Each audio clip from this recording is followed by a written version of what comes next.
عموماً ہم نے دیکھا ہے نا کہ رشتے سے انکار کرنا ہو خاص طور پر تو یہ جھوٹ کہا جاتا ہے، جھوٹ کا استعمال کیا جاتا ہے یہ کہہ کر کہ استخارے میں منع ہو گیا، استخارے میں نہیں ہے تو وہ کیا سوال کرے گا دوسرا بندہ، ایک یہ بھی، اور دوسرا پھر اس میں سب شریک ہو جائیں گے گفتگو میں کہ ہم نے استخارہ کیا اور ہمیں واضح سائن آتا ہے کہ یہ کام کرنا ہے یا نہیں کرنا، اور پھر ہم اس کے مخالف آپشن کو چنتے ہیں کرنے کے لیے، تو پھر کیا اس میں گناہ ہے؟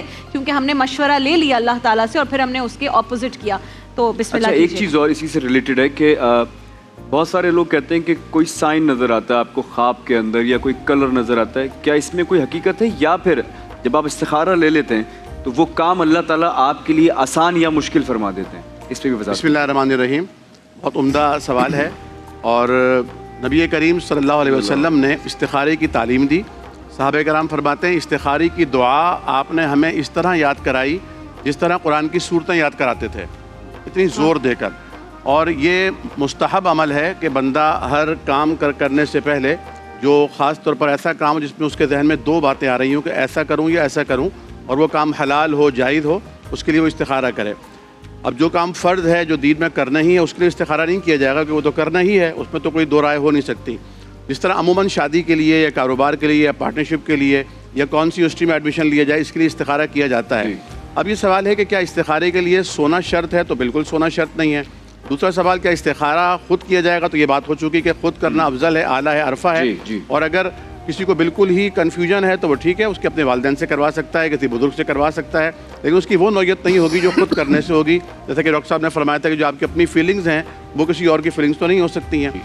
تیسری میں امپورٹنٹ بات یہ ہے کہ استخارہ کرنے کے بعد کیا کوئی خواب آتا ہے تو اس کی شریعت میں کوئی ہدایت نہیں کی گئی ہے کہ خواب آئے گا، ایسا خواب آئے تو ایسا. ہاں البتہ یہ ضرور ہے جنرلی جو کہا گیا ہے کہ خواب نبوت کا 46واں حصہ ہیں. 46واں حصہ اس طرح کہ نبی اکرم صلی اللہ علیہ وسلم کو 40 سال کی عمر میں نبوت ملی تھی، اس سے پہلے آپ کو خواب آتے تھے. رات کو آپ خواب دیکھتے، کسی سے ملاقات ہوئی ہے، کوئی واقعہ وقوع پذیر ہوا ہے، اور صبح جب آپ بیدار ہوتے تو ویسا ہی ہو جاتا. تو یہ آپ کو آہستہ آہستہ مانوس کیا جا رہا تھا کہ آپ عام لوگوں سے ایک منفرد شخصیت کے مالک ہیں. البتہ خواب کا انسانی زندگی میں بہت اثر ہے. 3 قسم کے خواب ہوتے ہیں. ایک وہ جو اللہ کی طرف سے بشارت ہوتے ہیں، ایک وہ جو انسان کے لاشعور اور سب کانشیس میں چیزیں ہوتی ہیں، تشنہ خواہشات ہوتی ہیں، کہیں کا پتھر کہیں کا روڑا، بھانمتی نے کنبا جوڑا، اور ایک پوری فلم اور پوری کہانی دماغ کے اندر بن کر آ جاتی ہے. انسان خود پریشان ہوتا ہے کہ یہ کیا ہو گیا میرے ساتھ.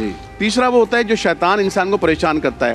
حدیث شریف میں آتا ہے کہ اللہ کے حبیب نے فرمایا آپ ہر روز صبح فجر کے بعد لوگوں کو بلاتے اور کہتے کسی نے کوئی خواب دیکھا ہو تو مجھ سے بیان کر دو. تو لوگ خواب آ کے بیان کرتے. کسی نے آپ سے اکیلے میں بیان کیا جو آپ نے اس کا نام لیے بغیر بیان کیا.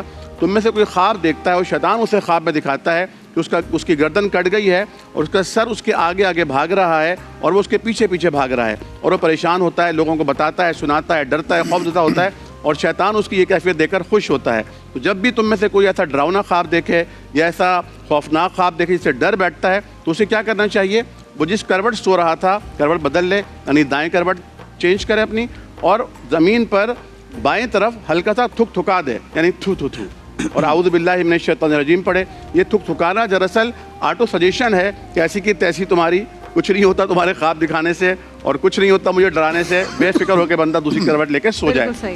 اب جو یہ کہا جاتا ہے کہ استخارہ تو کر لیا, اور جھوٹ, یہ تو بہت بڑا جھوٹ ہے نا. آپ کی دیکھیں قسمت آپ کے بیٹے بیٹی کی اللہ نے بنائی ہے اور یہ بنا چکا ہے, اس میں بہتری ہو سکتی ہے, دعاؤں سے تبدیل بھی ہو سکتی ہے, آپ کے اعمال سے بہتری آ سکتی ہے, لیکن آپ جھوٹ بول کر ہم ظاہر دیکھ رہے ہیں اور اللہ باطن اور مستقبل کو جانتا ہے, آنے والے کل کو کیا ہونا ہے. ہمیں ایک چیز اچھی لگ رہی ہے لیکن ممکن ہے کہ ہمارے حق میں مضر ہو. اب یہ سوال پیدا ہوتا ہے کہ کیا ایک ہمیں ذہن میں بات آ گئی کہ ہمیں یہ کام کرنا ہے اور ہمیں پھر دوسری طرف بہتری نظر آ رہی ہے, تو ہم کیا کریں؟